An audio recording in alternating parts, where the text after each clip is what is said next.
Sir, ಇಷ್ಟು ದಿನ ಯಾರು ಆಳುವಂತಹ ಸರ್ಕಾರಗಳಿತ್ತೋ, ಬಿಜೆಪಿ ಸರ್ಕಾರ ಆಗ್ಬೋದು, ಬಿಜೆಪಿ ಸರ್ಕಾರದ ವಿರುದ್ಧ ದೊಡ್ಡ ಮಟ್ಟದ ಹೋರಾಟ ಮಾಡಿದೀವಿ ಸರ್. ಕಾಂಗ್ರೆಸ್ ಸರ್ಕಾರದ ಮೇಲೆ ಯಾವುದೇ ಭಿನ್ನಾಭಿಪ್ರಾಯ ನಮ್ಗಿಲ್ಲ. ಯಾಕಂದ್ರೆ ರಾಜಕೀಯವಾಗಿ ನಾವು ನೋಡೋದಾದ್ರೆ ನಾವು ಹುಟ್ಟಿದಾಗಿಂದ ಕಾಂಗ್ರೆಸ್, ಅವತ್ತಿಂದ ಇವತ್ತಿನ ತನಕ ನಾವು ಕಾಂಗ್ರೆಸ್ ಪಕ್ಷದಲ್ಲೇ ಇರೋದು. ಆದ್ರೆ ಕಾಂಗ್ರೆಸ್ ಪಕ್ಷದಲ್ಲಿ ಇವಾಗ ನಮಗೆ ಬಂದಿರೋಂಥ ಭಿನ್ನಾಭಿಪ್ರಾಯ, ಮನ್ಸಿಗೆ ನೋವಾಗುವಂಥದ್ದೇನೆಂದ್ರೆ ಡಿ ಕೆ ಶಿವಕುಮಾರ್ ಅವರು ಮೊನ್ನೆ ನಡ್ಕೊಂಡಿರುವಂತಹ ನಡವಳಿಕೆಗಳು ಸರ್. ಯಾವುದೇ ಕಾರಣಕ್ಕೂ ಡಿ ಕೆ ಶಿವಕುಮಾರ್ ಅವರು ಆ ಥರ ಎಲ್ಲ ನಡ್ಕೊಂಬಾರ್ದಾಗಿತ್ತು. ಸೌಜನ್ಯ ಅವ್ರ ವಿಚಾರವಾಗಿ ಅವ್ರ ತಾಯಿ ಬಂದು ಕಣ್ಣಲ್ಲಿ ನೀರು ಹಾಕೊಂಡು ಗೊಳ್ಳೋ ಅಂತ ಹೇಳ್ಬಿಟ್ಟು ಅಳ್ಳೋ ಅಂತ ಸಮಯದಲ್ಲಿ ಕೂಡಲೇ ಅಕ್ವಿಟಲ್ ಕಮಿಟಿ ರಚನೆ ಮಾಡಬೇಕಾಗಿತ್ತು. ಕೂಡಲೇ ಅಕ್ವಿಟಲ್ ಕಮಿಟಿ ರಚನೆ ಮಾಡಬೇಕಾಗಿತ್ತು DCM ಅವರು, ಡಿ ಕೆ ಶಿವಕುಮಾರ್ ಅವರು. ಆದ್ರೆ ಯಾವುದೇ ಕಾರಣಕ್ಕೂ ಅವರ ತಾಯಿ ಕೂಗಿಗೆ, ಆ ನೋವಿಗೆ, ಆ ಅಳಲಿಗೆ ಇವರು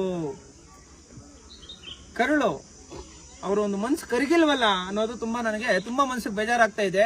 ನೋಡಿ ಸರ್, ಕಾಂಗ್ರೆಸ್ ಪಕ್ಷದಲ್ಲಿ ಬಿಜೆಪಿ RSS ನವ್ರಿಗಿಂತ ಡೇಂಜರಸ್ ವ್ಯಕ್ತಿಗಳಿದ್ದಾರೆ ಕಾಂಗ್ರೆಸ್ ಪಕ್ಷದಲ್ಲಿ.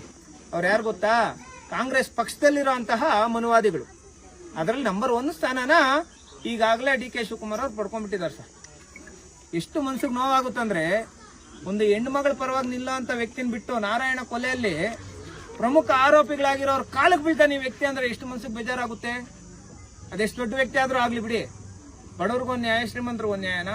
ಡಿ ಕೆ ಶಿವಕುಮಾರ್ ಅವ್ರು ಏನಾದ್ರು ಮುಂದಿನ ದಿನಗಳಲ್ಲಿ ಏನಾದ್ರು ಅಕಸ್ಮಾತ್ ಏನಾದ್ರು ಇವ್ರ ಟೈಮ್ ಚೆನ್ನಾಗಿದ್ದು CM ಏನಾದ್ರು ಆಗ್ಬಿಟ್ರೆ ಹೊಸ ಜಾತಿ ಪದ್ಧತಿ ಇವರು ಸೃಷ್ಟಿ ಮಾಡ್ತಾರೆ. ಏನ್ ಗೊತ್ತಾ? ದುಡ್ಡು ಇರೋಂಥವ್ರು ದೊಡ್ಡ ಜಾತಿಯವರು, ಬಡವರೆಲ್ಲ ಕಡಿಮೆ ಜಾತಿಯವರು ಅಂತ ಹೇಳ್ಬಿಟ್ಟು ಬೇಕಾದ್ರೆ ಹೊಸ ಜಾತಿ ಪದ್ಧತಿ ಮಾಡ್ಬಿಡ್ತಾರೆ ಅವರು. ಅಷ್ಟೊಂದು ಮಾರಕವಾಗಿರೋಂಥ ವ್ಯಕ್ತಿ ಡಿ ಕೆ ಶಿವಕುಮಾರ್ ಅವರು.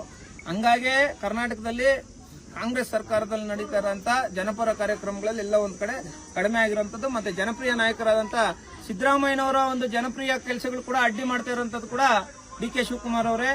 ಏನೇ ಆಗ್ಲಿ ಅವ್ರು ಸಾವಿರ ಮಾಡ್ಕೊಳ್ಳಿ, ರಾಜಕೀಯ ನಮಗ್ ಬೇಡ. ಸೌಜನ್ಯ ವಿಚಾರವಾಗಿ ಕೈ ಜೋಡಿಸಬೇಕಾಗಿತ್ತು. ಸೌಜನ್ಯ ಅವ್ರ ತಾಯಿ ಜೊತೆ ಎಲ್ಲೋ ಒಂದು ಕಡೆ ಅಕ್ವಿಟಲ್ ಕಮಿಟಿ ರಚನೆ ಮಾಡಿದಿರ ಹಿಂದೇಟ್ ಆಗಿರುವಂತದ್ದು ಡಿ ಕೆ ಶಿವಕುಮಾರ್ ಅವರು ಮಾಡಿರುವಂತಹ ತುಂಬಾ ದೊಡ್ಡ ತಪ್ಪು. ಮುಂದಿನ ದಿನಗಳಲ್ಲಿ ನಾನು ಒಂದು MLA ಕ್ಯಾಂಡಿಡೇಟ್ ಆಗ್ಬೇಕು ಅನ್ಕೊಂಡಿದ್ದೆ ಸರ್. ಡಿ ಕೆ ಶಿವಕುಮಾರ್ ಅವರೇ ನಮ್ಗೆ ಬಿ ಫಾರಂ ಕೊಡ್ತಾರೆ, ಮುಂದಿನ ನಡೆಯುವಂತ ಚುನಾವಣೆಯಲ್ಲಿ ನಾನು ಗೆಲ್ಲಬೇಕು ಅಂತ ಹೇಳ್ಬಿಟ್ಟು ಅನ್ಕೊಂಡಿದ್ದೆ ಸರ್. ಡಿ ಕೆ ಶಿವಕುಮಾರ್ ಅವ್ರ ಕಡೆಯಿಂದ ನನಗೆ ಬಿ ಫಾರಂ ಸಿಕ್ತೈತಂದ್ರೆ ನಾನು MLA ಎಲೆಕ್ಷನ್ಗೆ ನಿಲ್ಲಲ್ಲ. ನನಗೆ ಅವಶ್ಯಕತೆನೇ ಇಲ್ಲ.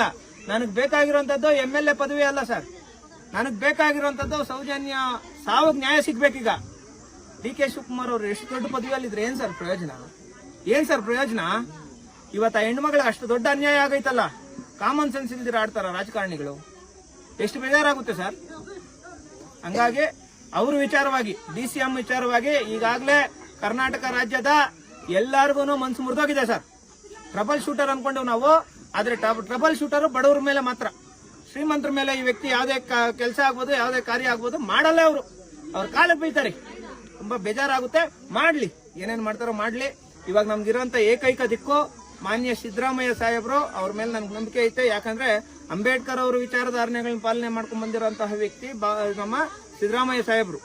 ಅವ್ರ ಮೇಲೆ ನಮ್ಗೆ ನಂಬಿಕೆ ಇದೆ. ಇಮಿಡಿಯೇಟ್ ಆಗಿ ಅಕ್ವಿಟಲ್ ಸಮಿತಿ ರಚನೆ ಆಗ್ತೈತೆ. ಸೌಜನ್ಯ ಅವ್ರ ಸಾವು ನ್ಯಾಯ ಸಿಕ್ಕೈತೆ ಸರ್.